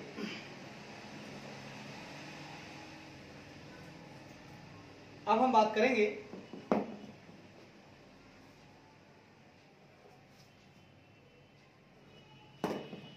रिजर्व एंड सरप्लस की बात करेंगे। 3.2 हम लोग पढ़ रहे हैं audit of item of financial statement. इन सब आइटम का आप ऑडिट कैसे करोगे, क्या क्या चेक करोगे उसमें। असर्शन बताए थे, सिभोग चेक करना तुम बैलेंस शीट के आइटम में, और इनकम एक्सपेंस में चेक करना awesome presentation, occurrence completeness, cut off और मेजरमेंट, और प्रेजेंटेशन और डिस्क्लोजर कर देना। सिभोग में करना सी से कंप्लीटनेस, और सी से ई से एग्जिस्टेंस, बी से वैल्यूएशन, ओ से राइट एंड ऑब्लिगेशन, पी से प्रेजेंटेशन डिस्क्लोजर, और एक और सी है, इसमें भी कट ऑफ देखना है। बढ़िया। बात करेंगे जी रिजर्व एंड सरप्लस। मतलब होता है जी, रिजर्व का मतलब आरक्षित और अधिशेष। आरक्षित और अधिशेष। बढ़िया है सर। रिजर्व का मतलब जरा बताइएगा भैया, क्यों नहीं बताएंगे। आज सरप्लस का या वो भी बताएंगे, पहले रिजर्व समझ लीजिए ना। बिल्कुल सर, बिल्कुल sir. Sir reserves are the amounts, और एप्रोप्रिएट मतलब होता है विनियोजित करना, मतलब उसको बांटना। तो कहता है कि reserves are amount appropriated out of profits. Good good good. Reserve का मतलब क्या है, out of profits. Good good good. कहता है जी रिजर्व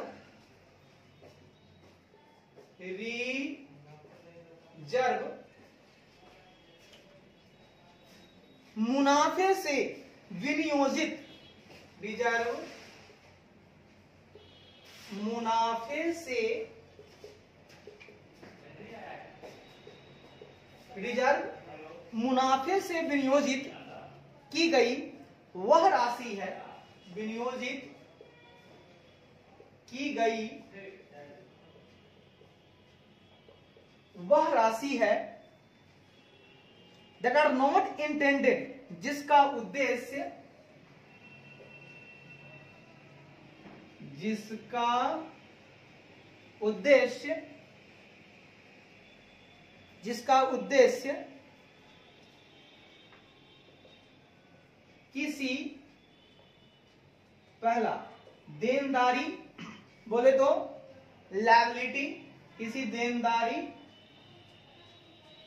लायबिलिटी, दूसरा कंटिंजेंसी, दूसरा आकस्मिकता, मिकता, कंटिंजेंसी, तीसरा कमिटमेंट, प्रतिबद्धता,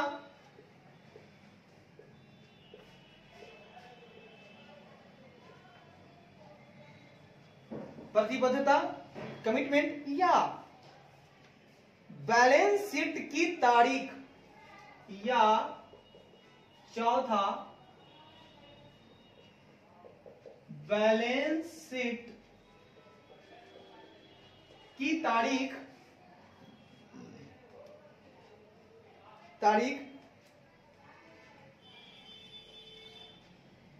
पर मौजूद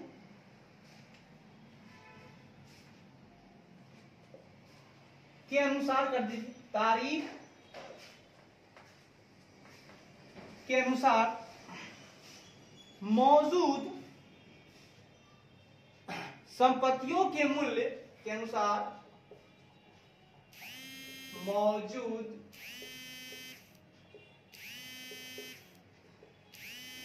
संपत्तियों के मूल्य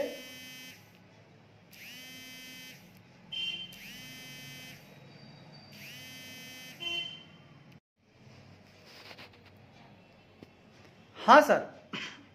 तो कहां थे हम लोग, कहां से सर? तो कहता है सर रिजर्व मुनाफे से विनियोजित की गई वह राशि है जिसका उद्देश्य किसी लायबिलिटी, देनदारी, किसी कंटिजेंसी, आकस्मिकता, कमिटमेंट किसी से किए हुए प्रतिबद्धता या बैलेंस शीट की तारीख के अनुसार मौजूद संपत्तियों के मूल्य में डिम्यूनिशन मतलब कमी, मूल्य में कमी,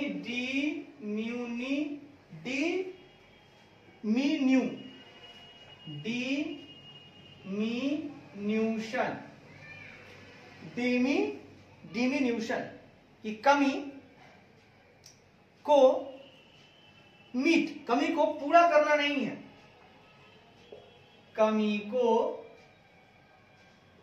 पूरा करना नहीं। वाह सर क्या बात बोले आप, मजा आ गया। देखिए भैया, हमने बोला कि रिजर्व जो है ना बाबू साहब, वो मुनाफे से अप्रोप्रिएटेड है, उसी से विनियोजित की गई है, वह राशि है जिसका उद्देश्य जो है, इस रिजर्व से जो पैसा हम निकाले हैं, यह आप किसी देनदारी को पूरा मत कीजिए, किसी देनदारी लायबिलिटी को नहीं देना है इससे, ना ही कोई कंटीजेंसी आ जाती है तो उसको आप दे दो इस पैसे से, ना ही किसी से कमिटमेंट किया है देना है तो उसको दे दो, ना ही किसी संपत्ति के मूल्य में अगर कमी हो गई है तो उसको इससे भरपाई कर दो। भैया ये सब कुछ नहीं चलेगा, इसका उद्देश्य ये नहीं है। रिजर्व मुनाफे से विनियोजित की गई वह राशि है जिसका उद्देश्य ये काम करना नहीं है, ना ही लायबिलिटी देना है, लायबिलिटी को मीट करना है, ना ही कंटीजेंसी को मीट करना है, ना ही कमिटमेंट को मीट करना है, ना ही एसेट के वैल्यू में कोई डिमिनिशन होता है तो उसको मीट करना है। कोई काम नहीं, कोई काम ये नहीं करेगा, ये सब काम नहीं करेगा, ना ही लायबिलिटी का भुगतान करेगा, ना आकस्मिकता का भुगतान करेगा, ना ही कमिटमेंट का भुगतान करेगा, प्रतिबद्धता का करेगा, ना ही एसेट की वैल्यू को पूरा करेगा, कभी को पूरा करेगा। ठीक है, ये काम इसका नहीं है। बढ़िया है सर। आगे कहता है जी दूसरी बात, कहता है जी reserves are a vital source of financing by internal means. वाह, कहता है रिजर्व, कहता है जी रिजर्व आंतरिक माध्यमों से, इंटरनल मीन्स मतलब आंतरिक माध्यमों से, रिजर्व आंतरिक माध्यमों से फाइनेंसिंग से, वित्त पोषण से, फाइनेंस करना, वित्त पोषण का एक वाइटल, का एक महत्वपूर्ण स्रोत है, वित्त पोषण का एक महत्वपूर्ण स्रोत है। वाह क्या बात बोले सर।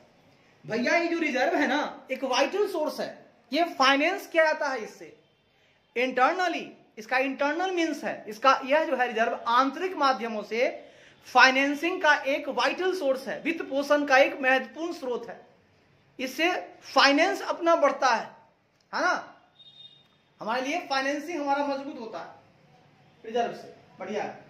और लायबिलिटी वगैरह नहीं देना है, कंटीजेंसी नहीं देना है, कमिटमेंट को पूरा नहीं करना है, और ना ही एसेट के वैल्यू को डिमिनिशन अगर होता है तो उसको ही पूरा करना है, वो कुछ नहीं करेगा ये। ठीक है, आगे कहता है जी they are held for the purpose of distribution of dividend or financing the expansion of the company or strengthening the company financially. वाह वाह वाह वाह वाह।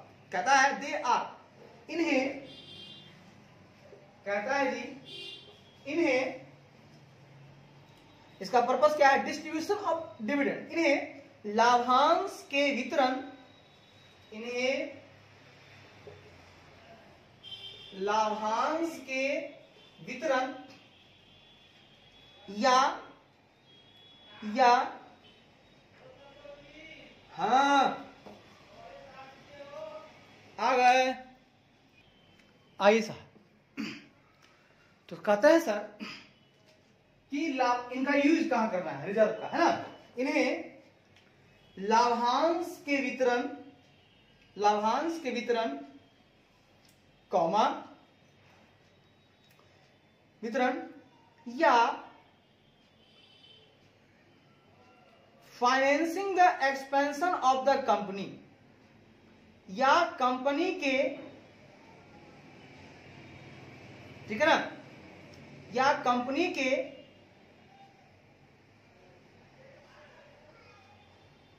विस्तार, या कंपनी के विस्तार, ठीक है ना, या कंपनी के विस्तार के वित्त पोषण वितरण के लिए, या कंपनी के विस्तार के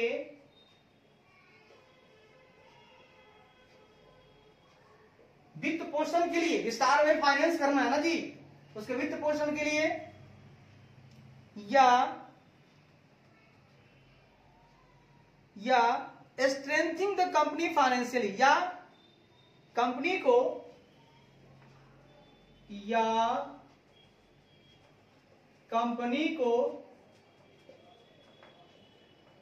वित्तीय रूप से, या कंपनी को वित्तीय रूप से स्ट्रेंथिंग, हाँ, मजबूत करने रूप से, मजबूत करने के उद्देश्य से, पर्पज से, हेल्ड, उद्देश्य से रखा जाता है, हेल्ड किया जाता है। भाई साहब आप बोलेंगे रिजर्व का करें क्या, बोल रहे हैं ना ही लायबिलिटी का भुगतान करो, ना कंटीजेंसी का, ना कमिटमेंट का, ना एसेट के वैल्यू को की कमी को पूरा करना, तो करूं क्या। देख भैया, ये जो रिजर्व है ना, ये बड़ा ही बढ़िया चीज है, ये आंतरिक माध्यमों से वित्त पोषण का एक महत्वपूर्ण स्रोत है। आप एक कंपनी हो, आपको फाइनेंशियली स्ट्रांग करेगा ये इंटरनल मीन्स है। बचा बचा कर रखोगे, एक दिन तुम बहुत बड़े फाइनेंसिंग के मालिक बन जाओगे, आपका फाइनेंस बहुत बढ़िया होगा। इसका यूज आप कर सकते हो जब आपको डिविडेंड का डिस्ट्रीब्यूशन करना हो, लाभांश का वितरण, या कंपनी का एक्सपेंशन करना हो, उसके लिए फाइनेंसिंग का बात होगा, या कंपनी को वित्तीय रूप से मजबूत करने के उद्देश्य से, फाइनेंशियली स्ट्रेंथ करने के रूप से उद्देश्य से आप इसको रख सकते हो। ठीक है भैया, बहुत बढ़िया, बहुत उम्दा। तो इतना काम आप कर सकते हो इस रिजर्व से। ठीक है सर, आइए जी आइए, चर्चा को थोड़ा और आगे बढ़ाते हैं। अब मेरे पास आ गया, सर क्या आ गया, कहता है जी the company utilises the reserves. ठीक है, अब आपको तो मजबूती मिल गई, लाभांश को वितरण कर सकते हैं आप, कंपनी का एक्सपेंशन कर सकते हैं आप, और उसके लिए फाइनेंस आपके पास आ जाएगा, आप जो है फाइनेंशियली स्ट्रांग हो जाएंगे, स्ट्रेंथन हो जाएंगे, ये सब तो हो जाएगा। लेकिन इसका यूज कहां करेंगे। देखिए, कंपनी ऐसे रिजर्व की, the company utilises the reserves according to the nature and type of such reserve. वाह, कहता है कंपनी ऐसे रिजर्व की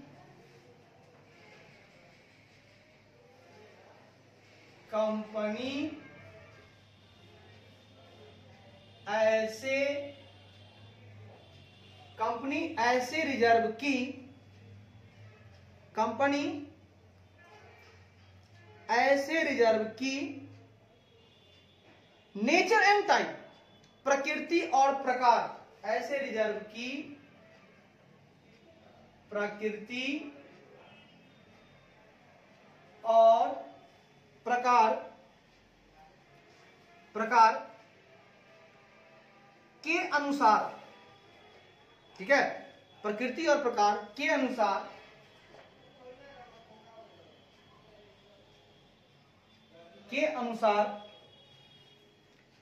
यूटिलाइज द रिजर्व, अनुसार रिजर्व का उपयोग करती है, अनुसार रिजर्व का उपयोग करती है। भाई साहब, कंपनी जो है ऐसे रिजर्व की प्रकृति, नेचर और टाइप और प्रकार, तो कंपनी जो है ऐसे रिजर्व की प्रकृति और प्रकार के अनुसार रिजर्व का उपयोग करती है साहब। ठीक है, इस रिजर्व को यूटिलाइज तो करना है आपको, जैसा उसका नेचर होगा, जिस टाइप का होगा, उसी में आप उसको यूटिलाइज कर लीजिएगा। ठीक है, आगे कहता है जी, the reserves can be segregated as revenue and capital reserve. वाह, कंपनी रिजर्व को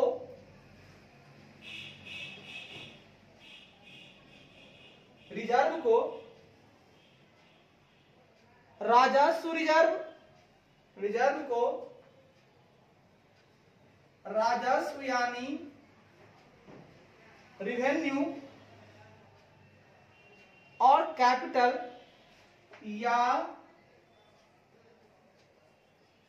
पूंजीगत बोले तो कैपिटल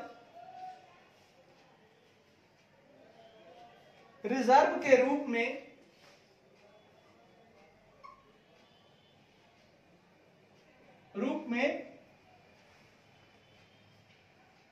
सेग्रीगेटेड के रूप में अलग किया जा सकता है, रूप में अलग किया जा सकता है। ठीक है जी, मतलब सर रिजर्व को दो तरह से बांटा जा सकता है, सेग्रीगेट, पहला रिवेन्यू रिजर्व, दूसरा कैपिटल रिजर्व। बढ़िया है सर।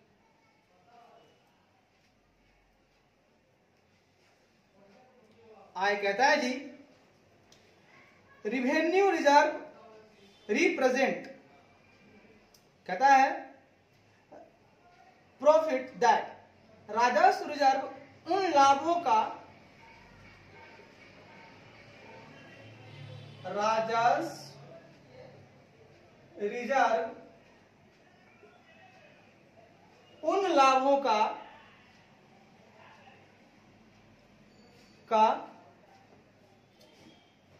प्रतिनिधित्व करते हैं,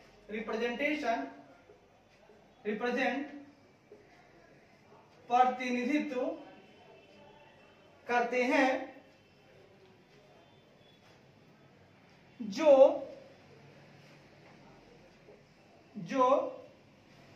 available for distribution to share holder, जो शेयरधारकों को वितरण के लिए, जो शेयरधारकों को वितरण के लिए या नीचे लिखे उद्देश्यों के लिए, या नीचे लिखे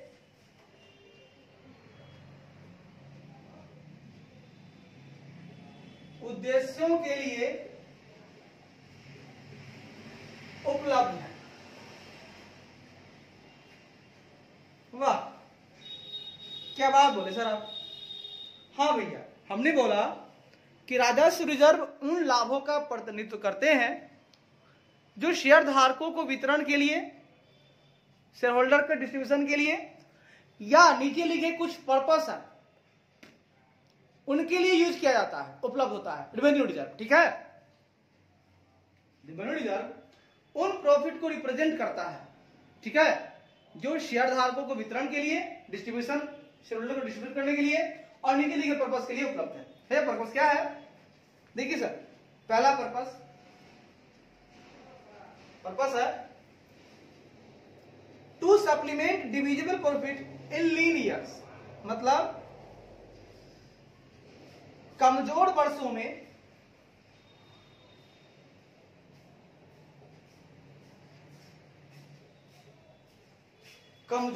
में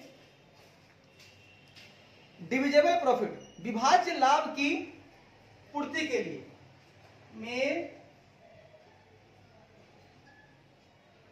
विभाज्य लाभ की पूर्ति के लिए, यह है आपका लीन ईयर्स। देखिए भैया, जब समय कमजोर हो, कंपनी थोड़ी घाटे में चल रही है और लाभ को डिवाइड करना है और वहां कम रहा है, तो उसके सप्लीमेंट के लिए, पूर्ति के लिए आप इस रिजर्व का, रेवेन्यू रिजर्व से आए हुए लाभ का यूज कर सकते हो।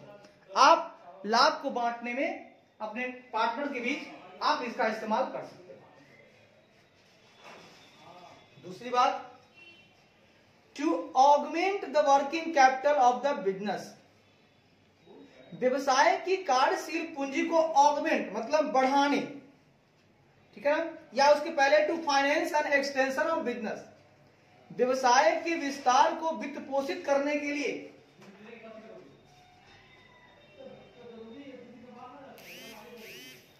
व्यवसाय के विस्तार को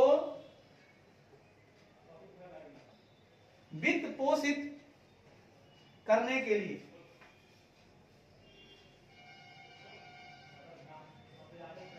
ठीक है, आप चाहते हो कि बिजनेस का एक्सटेंशन हो और वहां फाइनेंस मिले, यह फाइनेंस आप यूज कर सकते हो, इस रिजर्व का व्यवसाय को बढ़ा सकते हो। उसके बाद व्यवसाय की कार्यशील पूंजी को,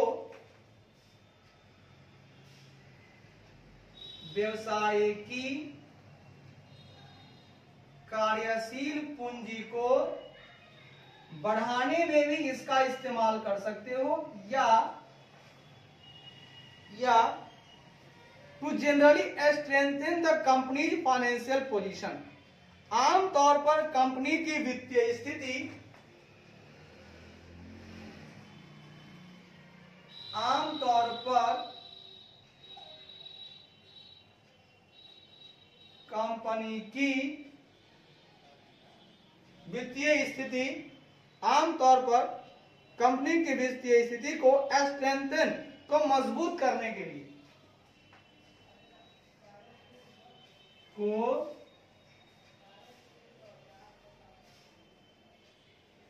मजबूत करने के लिए। बढ़िया सर, हाँ सर, बात को समझिएगा। मैंने कहा जी, आप इस रेवेन्यू रिजर्व का जो है उन लाभों को रिप्रेजेंट करता है जो शेयर धारक को डिस्ट्रीब्यूशन के लिए या नीचे लिखे पर्पस के लिए आप इसका यूज कर सकते हो। जैसे कमजोर वर्ष है, वहां पर डिविजिबल प्रॉफिट की कमी है, तो वहां इसकी पूर्ति से कर लीजिए आप। फिर व्यवसाय के एक्सटेंशन को फाइनेंस चाहिए, इसका पैसा ले लीजिए और विस्तार कर लीजिए व्यवसाय का। आप व्यवसाय की वर्किंग कैपिटल को ऑगमेंट करना चाहते हैं, बढ़ाना चाहते हैं, इस रिजर्व का इस्तेमाल कर लीजिए।